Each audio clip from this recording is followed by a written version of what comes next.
Today is June the 10th, 2019. At this time, I ask you to please stand and join me in the Pledge of Allegiance. I pledge allegiance to the flag of the United States of America and to the republic for which it stands, one nation, under God, indivisible, with liberty and justice for all. You guys got big? Nah, he got rid of that big home down there that he built, got rid of the boats. Got some fishing boats. At this time, I'm going to call the meeting to order with the attendants. Ms. Anderson. Present. Mr. Clay. Here. Mr. Kreisman. Here. Mr. Fadley. Present. Mr. Moldenhauer. Here. Excuse me. Mr. Leonard. Here. And myself. Full house today. All right. Moving down to item number 2, accepting the minutes of our last meeting held on May the 13th, 2019. I make a motion we accept as written, unless someone else sees something I don't. I have a motion to accept. Second. I have a second. Any further discussion? All those in favor? Aye. Motion carries. Moving on to agenda item number 3 is the public hearing for our preliminary budget, Resolution 1902-FY20.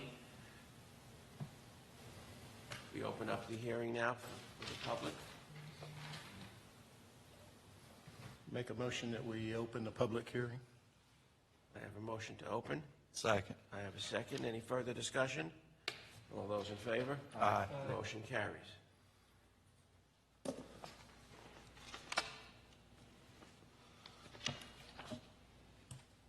The presentation of Resolution 1902.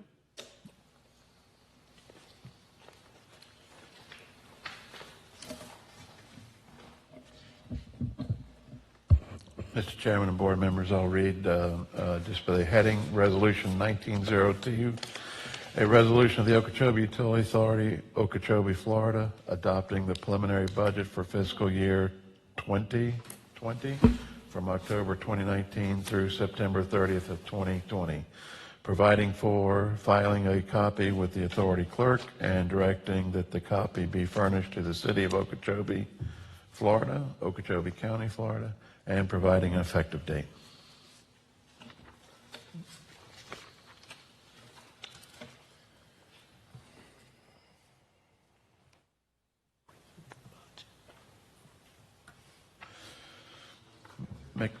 Do you need to make a motion to adopt the resolution and vote on it? No? Not yet. Not yet? Okay.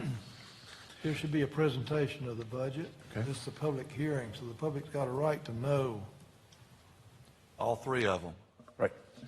So we'll do a presentation now, if you want, for the budget. ought to If you want do it to do that, George.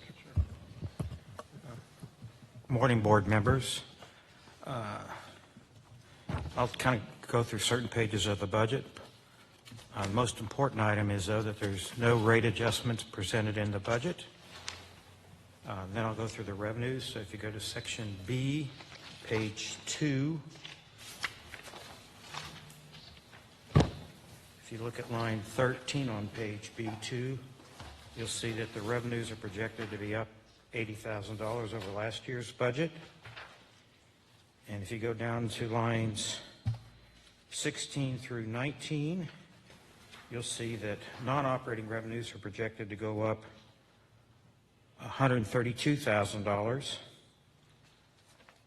If you go down to the bottom section, you'll see that grants, loans, and CIP funding is down quite a bit from the previous year. Okay, go back to page A1. We'll cover personnel, what's in the budget for personnel.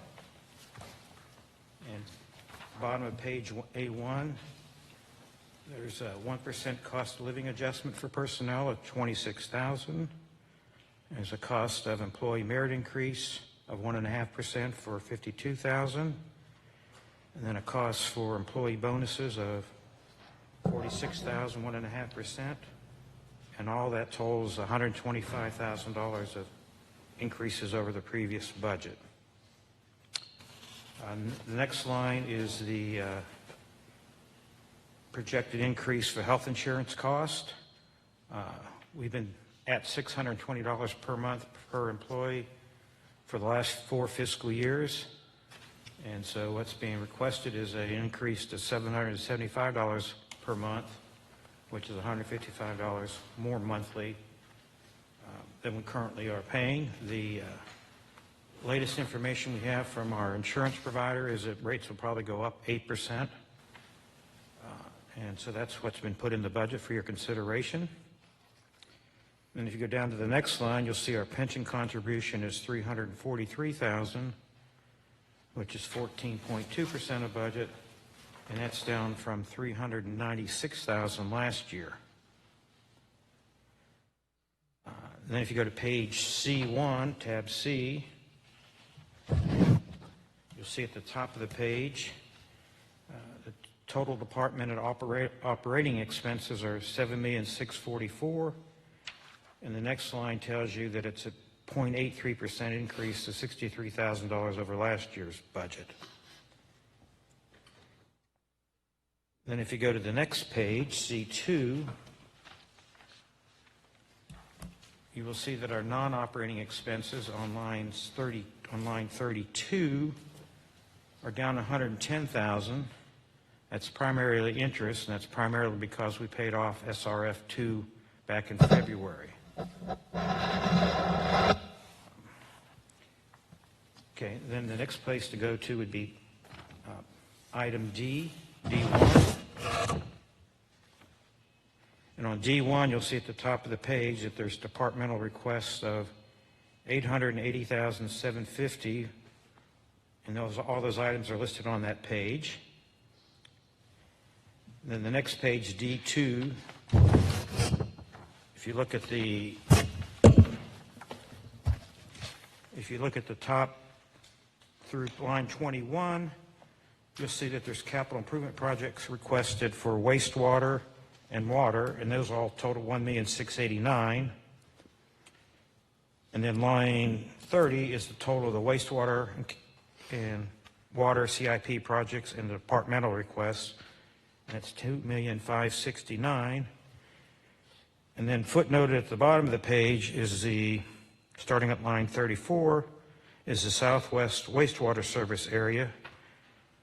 Projected cost right now is $13,950,000, and the only funding we have at this point to pay for it is $523,000. So there's a need of, if we wanted to go full loan amount, of $13,400,000, but again, that has to be brought before you to consider. But we thought we should at least footnote it in the budget. Then the last thing would be to go to tab O.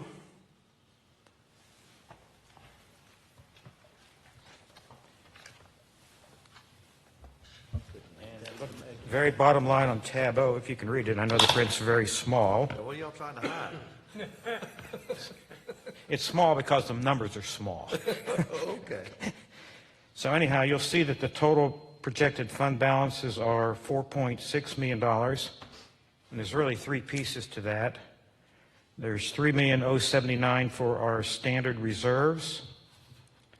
There's $908,000 that's restricted as to use. And what's left, which is not appropriated, totals approximately $600,000.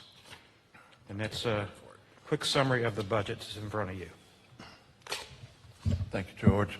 And I would like to at least start this part of it off as that this is a reminder that this is a preliminary budget that's up for review and discussion today.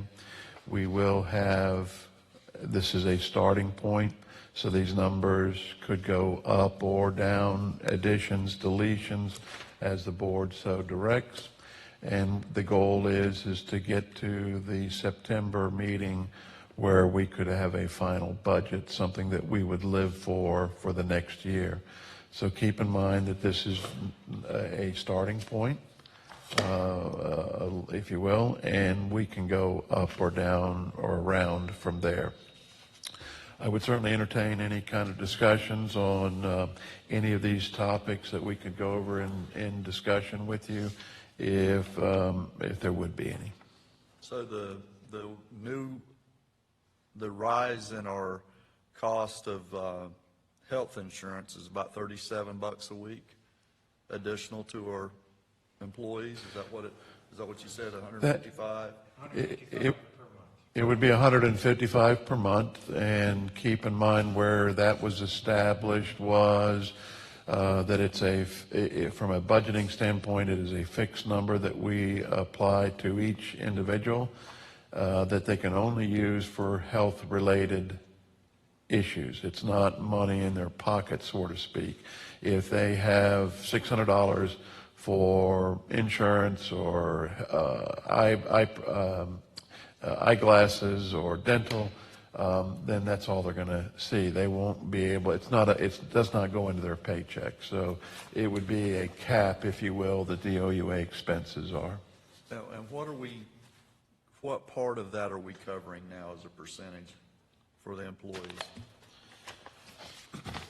At your place setting this morning is this document. Well, I'd look at that, I knew it. And if you look at the first sheet, the colored area for 2020, the 775, we as an employer offer employee health care to each of our folks. We do not necessarily add as a benefit that health care would cover spouses, dependents, or family. But we did allocate that amount of money, currently $620, proposed to go to $775. And if you look at the colored blocks, out of the 6 health care choices for health insurance, the $775 would pay for 5 of those. If you go to the last sheet in that handout, is a specific table for employee costs. Where do we arrive at the 775? There was a target, I believe it's of the blue choice, 727 was the benchmark, if you will, that we have used for a couple of years. And you can see where we had the increases in, specifically in 2016. We raised it to 620 to match that one so that we would break even. In 2020, it's a little over the 761.13 that's projected for 727, so it is on the high side. But the issue was that we match it at some point in time, and then we let it go for 2-3 years before we raise it again, and that's how that number was established. I can also point out that at the bottom of that sheet is the distribution of our employees. We only have 5 of them in the 727 category. We have 30 employees that have chosen the 5168, 5169 healthcare options, which are our HSA options for our employees. So what I'm pointing out there is the bulk of our employees are in the 5168, 5169 category. So their projected healthcare, monthly healthcare cost would be $614.48. Long answer. Hope that answered it for you. Thank you. May, Mr. Chair? Go ahead, sir. I'm glad Mr. Clay brought this up because I've been crunching numbers since last week on this also. First off, I'd like to preface this by saying employees are very important to us. We want to make sure we retain them and take care of our people. We're offering things that other county agencies don't offer here, which is great. I'm glad that we're able to do that. But the $155 a month increase, in my opinion, is very extreme.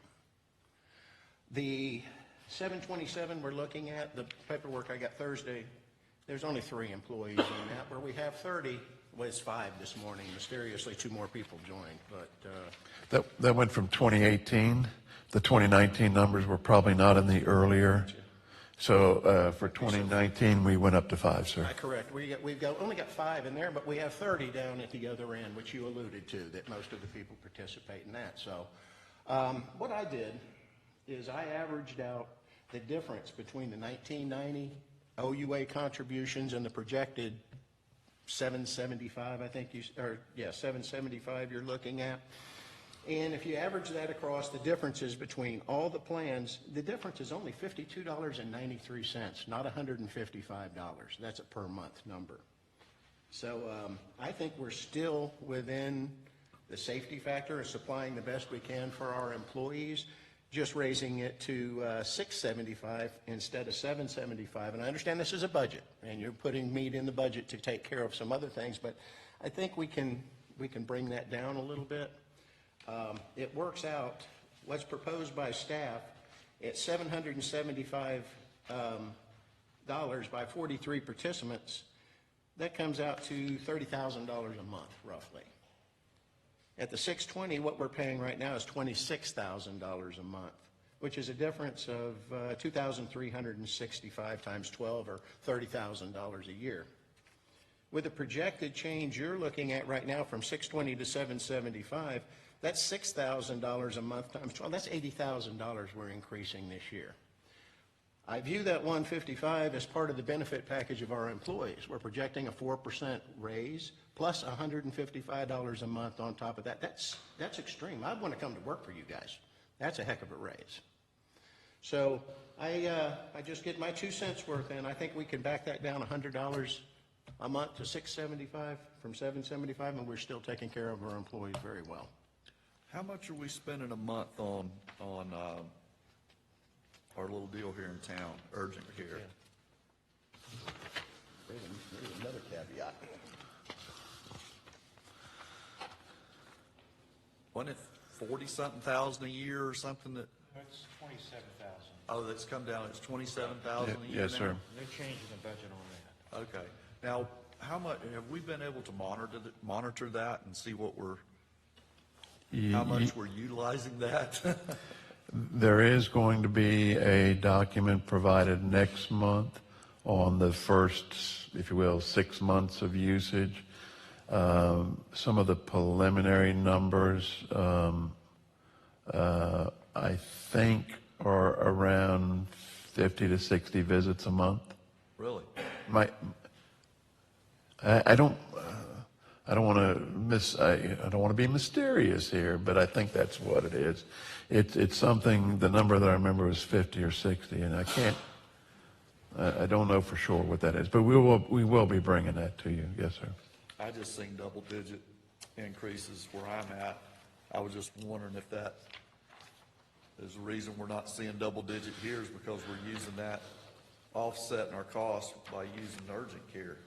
I'm at 12% where I'm at now at the company I'm with. I can tell you that, again, the preliminary numbers that we're looking at, and again, I cannot tie this directly to urgent care, but the numbers that we're looking at, our projected increases for health insurance have been below the pool average once we started the urgent care. Yeah. Now, that's, I guess, a smoking gun, if you will. I mean, it's nothing that we can really correlate to that the use of urgent care has kept our health care expenses down on a per employee basis. But the indication is that it is there, that it is showing up. What I can also tell you is that because we do offer the health care, that urgent care, that if an employee is sick or getting sick, it's very easy to send them to urgent care because there's no expense to them. And that does one of two things. Either if they are getting sick, it minimizes exposures to other employees. But the other benefit is it gets them healthy sooner, quicker, so they return to work. So there is, I believe, that direct correlation to having the urgent care available. Plus the benefit of nights and weekends. If someone were to be injured, this is where it applies to our health care costs, that they don't have the option of only going to the ER for treatment, because the urgent care is open in the evenings and on Saturday and Sunday, excluding holidays. I don't know what an office visit is anymore, but you figure if you had 40 a month. Office visit about 150 to 200. So, I mean, it's paying for itself right now. yeah, so, okay. All right. What'd you say the cost of urgent care was? $28K a year? 27,000, I think, is what we kind of Annual remember. cost. Yes, sir. Seemed like we started way higher than that. Yes, didn't it we? was up to the four, yeah. Yeah, it was in the 40s. They wasn't it? negotiated it down, yeah. When we first started, there were a lot of other things that got trimmed, either visits or coverages for prescriptions, things like that, services rendered. All right, so need a motion to close, or, No, we got public yet, and oh, yeah. So, again, the idea that we would certainly be available, that if there were a need for a phone call or visits, please give George or myself a call, and we'll be happy to go through this. The one thing I will leave you with is that, yes, there is, over our proposed budget, wherever it ends up in September, there are no planned rate increases for the services that we have proposed here in this book. If some of those had drastically changed, then we'll have to go back and address that. By changing, I can tell you that there's always, it's a company, it's dynamic. We had somebody have a single vehicle wreck last week, and a truck we were planning to replace next year might have to be replaced this year. It's just the way things work. So that's not a significant budget impact. Luckily, no injuries, that type of deal, and we were able to get out of it. But with the projects that we have going on, the storage tank, the planning process to go through the Southwest, early committee weeks in September and legislative in January and February, there are going to be some changes in 2020. We know that. We'll just have to deal with it as they come along. John, can you get me, or get all of us, our average rate of pay, just an overall average to our employees, and our average seniority? Because I know we've got a lot of young guys coming on board, I think, don't we? Young folks?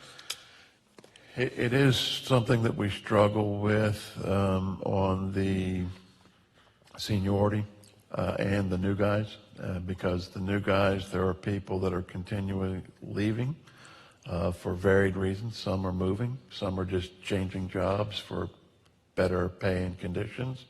And again, it's something that we have to try to keep up with, but we can certainly do that on a per position basis, what we're paying by department and their years of service. We can do that. Would please, I'd like to look at that.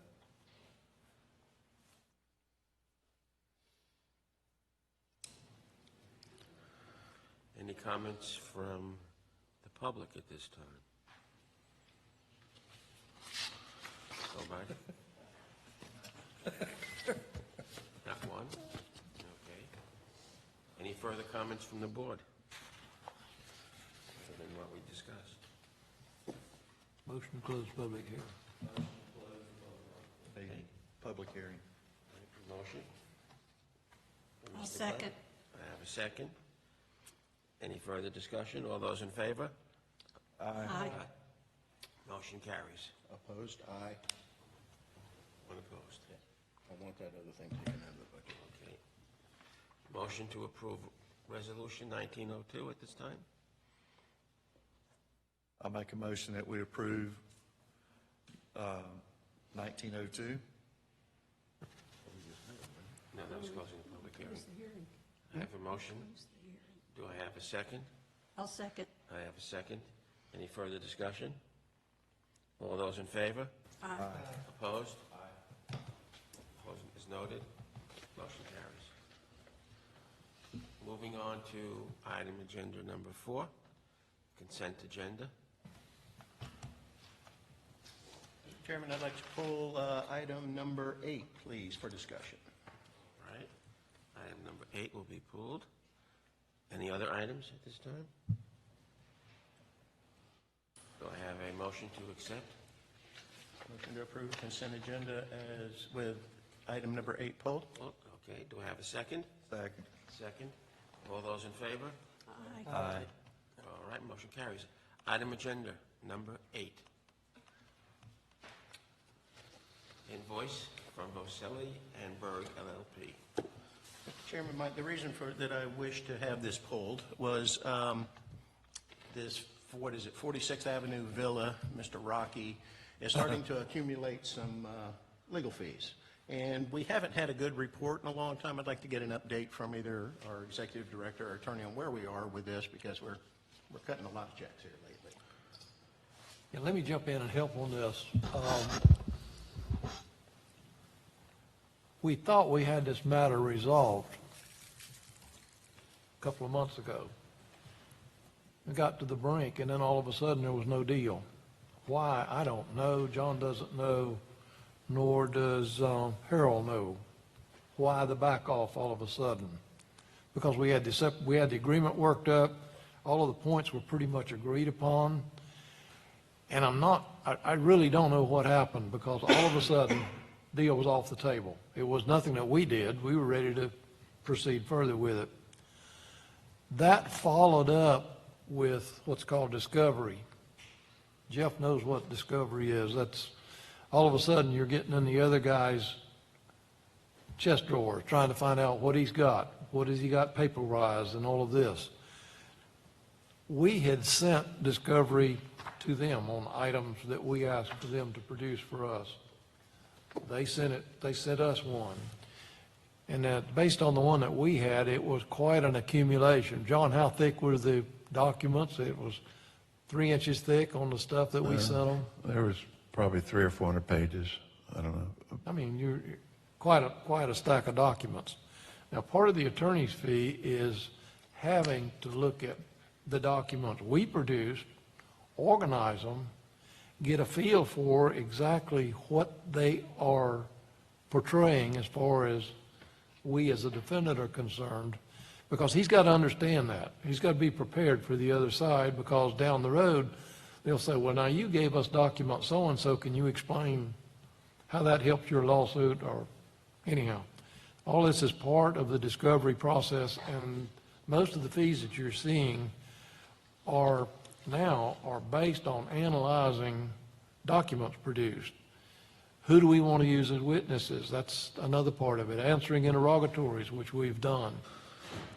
What's disappointing is we've not pushed the other side to produce. And the reason we didn't is we thought we were going to have settlement, really anticipated settlement. Now I know that we're trying to schedule depositions from the other side. I don't know that that's been successful. One of the big problems is we're in the summertime. Summertime, people's schedules, they go all over the place, and it's hard to really pin folks down to sit them down for depositions. That's where we are in the lawsuit, in this wonderful stage that's called discovery. And it's going to be expensive because we got to start taking these depositions. But that's when you pin down people on their testimony where they don't change it. So that's the critical part of it. Yes, I would like to see it resolved. We're not ready to go to a trial. I hope we don't go to trial on it. But that's where we are. What would be what's the impact at the end of this deal if we walk away from it? Is there any way to walk away from it? Is there any way to abandon this? I'm not sure I know what they want. Let me ask a question for you. Are you talking about abandoning the facilities on the property? If you remember, that's what we did back in January of whatever it was, the date, 2012, 2013, because the owner of the park would not sign an easement that the OUA prepared, the easement overlaying the pipes and the facilities on the property so that we could have a legal right to be up on private property. The owner would not sign that document, refused to sign the document. And after several letters and requests, we elected as the OUA to set a master meter out in the road right away, saying, okay, we don't have a right to be on there for these facilities. You won't give us an easement. It's yours. He was fine with that for a short period of time. Go forward a year or two, and now he's back saying, I want you to take it over. And they have still refused, I think to this day, to sign the easement. They said they have signed an easement but they didn't sign the easement, but they didn't record it, we're at this impasse. And so at this point, our position is we tried. You have cost us a considerable amount of time, effort, and money. And we have a master meter, and we're prepared to go forward with that way. Are we still trespassed from the property? We were. We were trespassed from the property, that is correct. Yeah, and they're trying to do work on the facilities and get a complaint for trespass against us. That Well, kind that's of, my point. Why chase this, down this hole again? It is what it is, whatever's on the other side of the meter's yours. We don't care, sue us, which is apparently what he's doing, but well, we bailed them out not long ago, well, but I mean, 3 or that's 4 where we need months to ago. stop that. We don't need to bail them out anymore. There was a problem with the lift station. I wouldn't even, We bailed them out one time with the understanding when we were trying to work this agreement out in January or February, whenever it was. And that's when they came back and they said, no deal. So But they it's on recently, the property at their convenience, so, I mean, so at this point, I'm tired I've been hearing this since I've been on the board. 7, 8 years that I've been here, this has been an ongoing issue. well, with it's, them. there is, that's the basic of it. I mean, we can't get into too much detail because of the ongoing situation, but we're comfortable where we're at reading the master meter. If I'm understanding correctly, Mr. Melville now is trying to pursue the deposition stage of this, so that will Yes. start costing them a little bit of money. Yes, So maybe we'll see a change at that point. So far, it hadn't cost them anything, but it's cost us a lot of it money. should have cost them something, but I mean, I don't know what they're doing on the other side. I really don't know. Potentially, this lawsuit's getting in his wallet now, so maybe we'll see it. That's what we hope. That's absolutely what we hope. But we should not go back on his property to help him with anything until this is resolved. And we haven't. I don't care if it's a lift station, I don't care what it is. We should not cross that property line until this is resolved. All his bills are current? We were on the brink of a settlement when that I occurred. think so, yes. And one of the pumps failed, John? But I couldn't tell you, we haven't been on the property since whenever that was. But one of them at that time was going bad, and we let them know that here's the cost to replace it, and then that's when they bailed on us. So I don't know if one's bad or they've fixed it or what they've done. Well, we offered them I felt a reasonable solution to this, but like I say, all of a sudden, it was off the table. So I can't even give you a read for what's on the other side.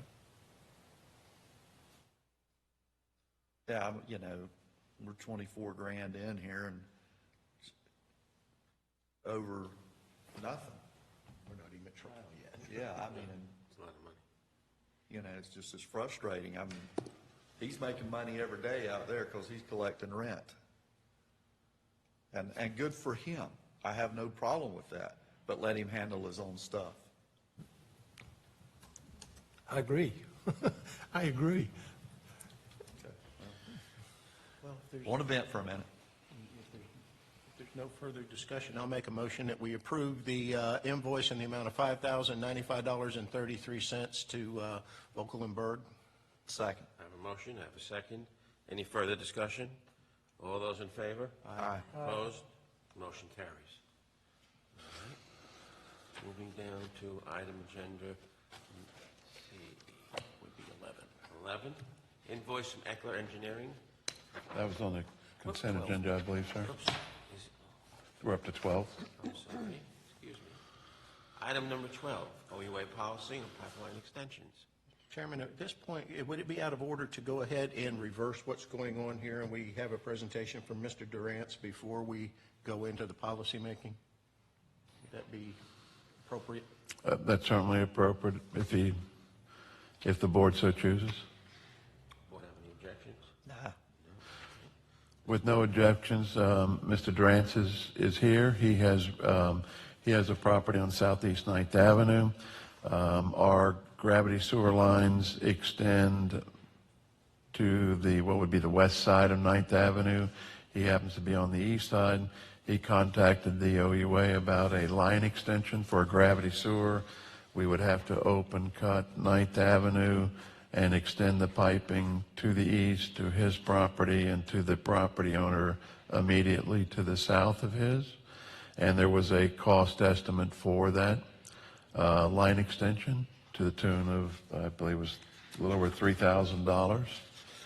And Mr. Durant is here to, I think, express his position on that line extension. In your board packages are some of the documents pertaining to Resolution 1501 that talks about line extensions are at the, for a developer, if you will, and those associated costs that does happen and where we're at. So I will turn it over to Mr. Durant. If you... Please step up to the microphone and introduce yourself, please. First of all, I'd like to thank the board for allowing me to come and speak to you today. My name is Adam Durant. As you know, I live at 1115 Southeast 9th Avenue in Okeechobee Estates. I have owned my home there since 2009, January 2009. I'm a longtime resident of Okeechobee since 1980. I am currently employed as a lieutenant firefighter paramedic for Okeechobee County. Today, I would like to present my situation to the board for your review in order for possibly consider policy in regards to my situation and future situations that may be similar. Since I moved into my home in 2009, it occurred odd to me that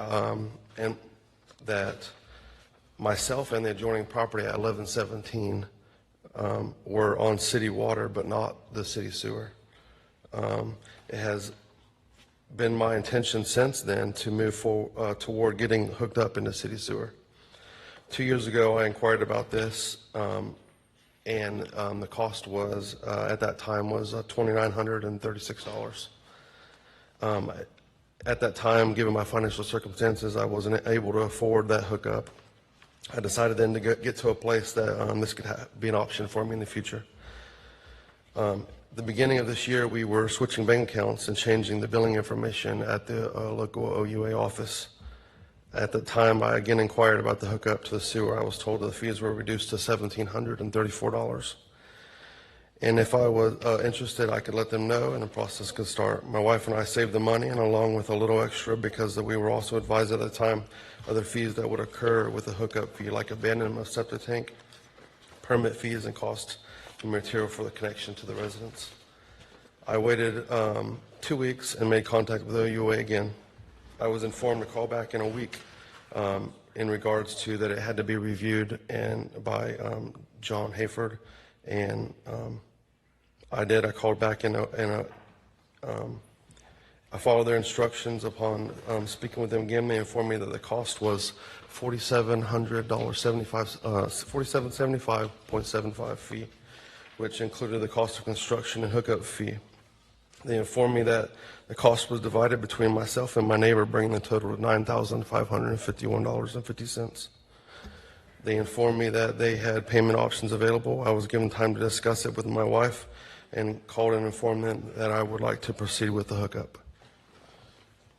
I expressed my concerns with this, and I was informed that they could bring it to the attention of the board at last month's board meeting. I waited for a few weeks, and after the meeting to call back, I spoke with the director at the time, John Hayford. He informed me that he didn't have an answer for me, that it was discussed. It wasn't discussed at the board meeting, and he needed a brief reminder of what the issues were. I gave him several days and called back again on 5/20/19. I was informed that there was nothing that could be done, and I was directed to bring the attention to the board myself. I then took action to be here today and discuss the issue with you. I'd like to inform you that I was treated with respect during this process and was able to freely voice my opinions on the accessibility of my situation. I was aware that Okeechobee Estates has a pre-existing sewer system, and I am also aware that the system has been paid for in the past by the residents there. I'm aware of the literature that speaks to the cost of a developer, but I'm not a developer. I am a single-family resident trying to hook up to a pre-existing system that at the time was shared to the estimated cost of around $700 to $800 per resident. I was given a breakdown of the cost, everything involving in my hookup. While I understand the cost of doing business, I can understand how the 600% markup can be feasible for the average homeowner. I would ask the board to consider policy to not only make more accessible for homeowners to tap into pre-existing systems, but also to a broader policy for situations like this in the future development of communities in Okeechobee. Capacity allowances on city sewer, payable slots averaged in the initial cost of the system would be something that I just kind of thought of. These are just a few examples of things briefly that I thought of in consideration. I don't know the inner workings of how UOE does business, and I don't understand. I understand there's a lot of factors involved that I know not of. What I would like to reach is some type of resolution in the matter. I think that cost was extremely, just absurd, especially compared to people that were hooked up in the system before, when it's the $700 or $800. And I understand it's just two people adding onto the system, but it seems like it's like started the whole process again just to hook into an existing system.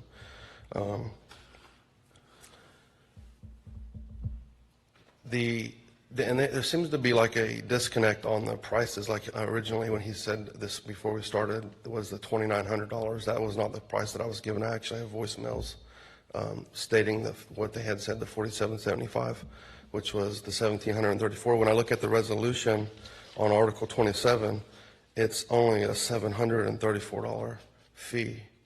And then, I understand there's like cost of putting those things in and the crews and the trucks and things like that. I've also talked to some employees of OUA. I'm not going to mention any names, but they, kind of related to me that it doesn't really cost that much. It's a simple bore right across the street. I think I'm only 300 and something feet from the sewer line extension right there already. So it just seems odd to me that we can't come to a resolution on how I can hook into sewer. I was told, that, mainly because usually when people's septic tanks and stuff break down, then they're looking for a resolution, and this is an option. And that's not the case in this matter. My septic tank works fine. There's no issues. It's just I would like to move in a direction of improving my property and improving my home like any other homeowner would do. So, with that, I conclude my statements, and I would like to thank you for your time and consideration in this matter. Thank you. Just so you know, Sir. I live in the city, and I'm probably 150 feet from the city sewer, and I don't have it either. And what's funny is the past director, Mr. Fortner, who's a great friend of mine, his back door and my door are literally 50 feet from each other. So it is an issue for us. I mean, just so you know, I'm in the same boat as you are. So I would like to see something done too. There's two houses on my little street, which is mine and my son, and we're on septic. Yes, sir. And but to get to yours, it's to bore under the road, John?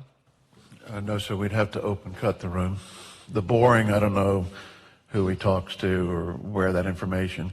We do that for water mains, but for gravity sewer, it's open cut. So the information that he's alluding to, a simple bore, is completely false. Well, I'm not here to. Oh, I'm just saying it's. No. Let's stop I right may there. have been misinformed on that. So Yeah, let's look at what we can do to go forward.